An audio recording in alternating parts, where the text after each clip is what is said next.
He knows if you've been bad or good, so be good for goodness sake, so.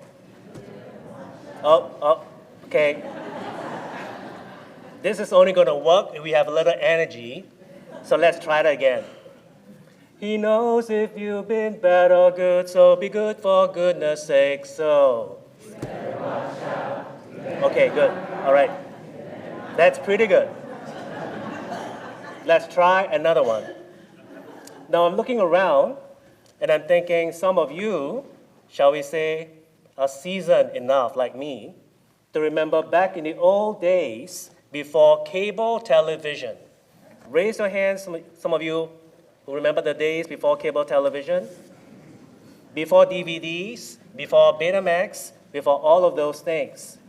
If you wanted to watch your favorite Christmas cartoon, the family would gather around the big Zenith television, and you would get your TV guide and find out what night that show is going to be shown, the one and only time in December that it would be broadcast.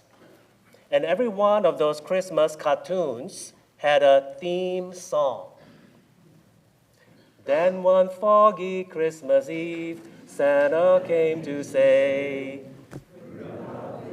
Okay, good. All right. That's pretty good. I'm hearing some voices here and then not so much from here. So this side, try to kick it up a notch. For when they placed it on his head, he began to dance around. Oh, Frosty. Don't know the words? All right. In the year 1965, my favorite Christmas cartoon was first broadcast on television. And it too had amazing music. And this became my favorite Christmas cartoon song. Sing along if you know it. Christmas time is here, happiness and cheer, fun for all that Christian call their favorite time of year. The Charlie Brown Christmas Special. I love the show. I love the cartoon drawings by Charles Schulz, the music by Vince Guaraldi, and I love all the characters of the Charlie Brown Christmas Special. I love Charlie Brown in all of his shows trying to kick the football. Lucy, who should have been arrested, quite frankly, for always pulling the football away. You never see Schroeder without his piano. You never see Pigpen without his cloud of dust and dirt. And you never see Linus without his. Wherever Linus goes, he has that blue cloth, that blue security blanket firmly in his hand. Sometimes he even wraps it around himself while he sucks on his thumb. Psychologists tell us that often people carry security blankets because they are afraid. And somehow the cloth, the blanket, gives them comfort. They carry blankets because they are carrying fears with them. And they're not sure what to do with the fear or where to find comfort in the fear. And it's true, the world can be scary. So some folks hunker down and they use their blankets to hide. They are afraid. But it turns out that Linus, the boy with the security blanket, becomes the star of the Charlie Brown Christmas Special. Because at one point, Charlie Brown, as always, has messed things up. He got the wrong Christmas tree. He couldn't direct the school Christmas play. And in frustration, Charlie Brown cries out, "Isn't there anyone who knows what Christmas is all about?"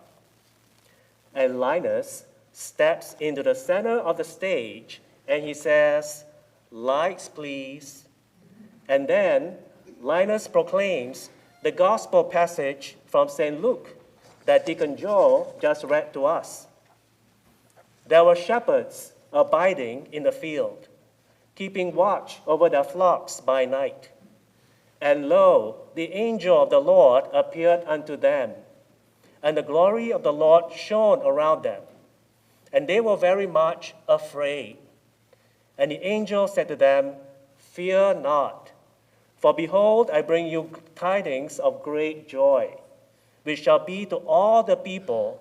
For unto you is born this day in the city of David a Savior, who is Christ the Lord. Linus then walks off the stage and says, That's what Christmas is all about, Charlie Brown. Now, 2 weeks ago, I watched that show again as an adult. And this time, I noticed something new that I had never noticed before in watching it all those years with my parents on the big Zenith television. And what I noticed was this. When Linus gets to the point in the gospel when the angel says, Fear not, for behold, I bring you glad tidings of great joy. At that very moment, when Linus is saying, Do not be afraid, fear not, he drops his blanket. He drops his security blanket. He drops what he has been using to try to cope with a scary world. He drops his false security onto the ground. And if you pay attention, Linus smiles. Perhaps Charles Schulz, the creator of the Charlie Brown series, was telling us in his way the same truth that the angels proclaimed in Bethlehem. And that truth is this: the birth of Jesus helps us overcome our fears. In fact, I believe that Christ is born precisely so that we can, if you will, drop our blankets, drop our fears, and let go of our false security. And then we can learn to cling to God, who has overcome everything we could possibly be afraid of. Pay attention, in Matthew's gospel and in Luke's gospel, whenever an angel appears to anyone in a Christmas story, one of the first things the angel says is, Fear not. In other words, don't be afraid. An angel says to Mary, Fear not. An angel says to Joseph, Fear not. An angel says to the shepherds, Fear not. In other words, I think that the angel is saying to anyone who will listen, you don't have to be overcome by any of your fears anymore. So go ahead and drop your blanket. You don't need the false securities of this world in order to cope with reality. The birth of Jesus in Bethlehem is the key to living fearlessly. The birth of Jesus in Bethlehem is the key to living fearlessly. Why do I say that? Well, I want you to think of it this way tonight. Jesus, as we know, is God in the flesh. Jesus is God's love made tangible. Jesus is God, embracing and experiencing human life with all its blessings and all its limitations.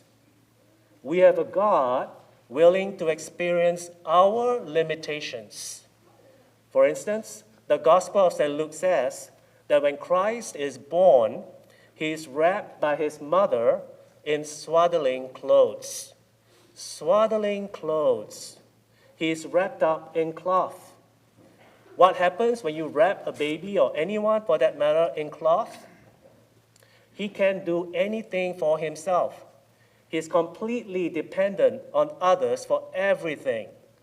If you swaddle the baby, he cannot move. He is helpless. Jesus, the Son of God, willing to be helpless. Aren't there times in life when we feel swaddled too, helpless too? Aren't there times when life tries to do this to us still? Aren't there times when life tries to swaddle us, making us feel helpless? making us feel totally dependent and unsure of what to do.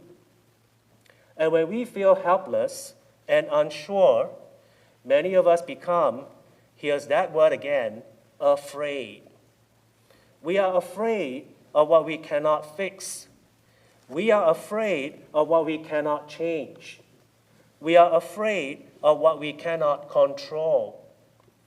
We can be wrapped in swaddling fear in those moments. But the baby of Bethlehem says to us tonight, do not be afraid, because nothing could keep him swaddled, so nothing will keep us swaddled. We have a God who knows what it feels like to be helpless. But that God who comes to earth precisely to overcome everything makes us feel victorious when life tries to make us feel helpless. Put it this way, think about all the frightening things that happened to Jesus in his life. He faced illness.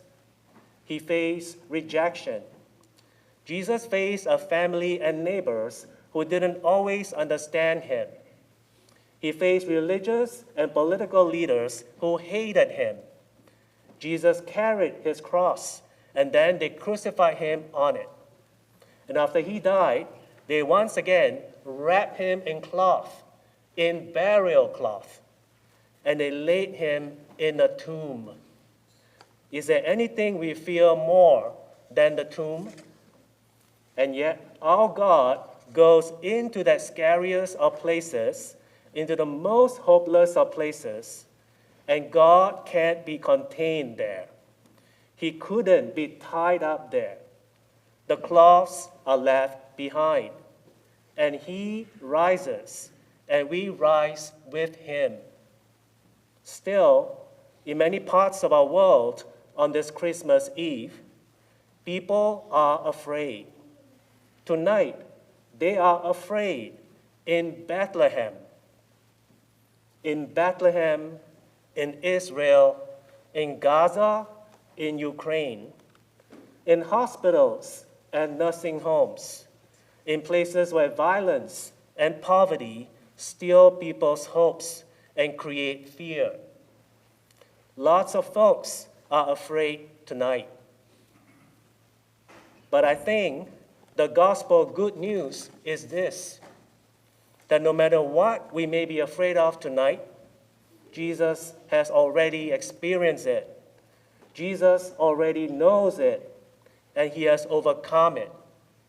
On the cross, Jesus stretches out his hands. But in most of the nativity scenes that I see, Jesus is stretching out his hands from the manger. God's love reaching out to all of us from Bethlehem. God's angel calling out to all of us tonight, just drop your blanket. Don't be afraid. You don't have to hide. Your worries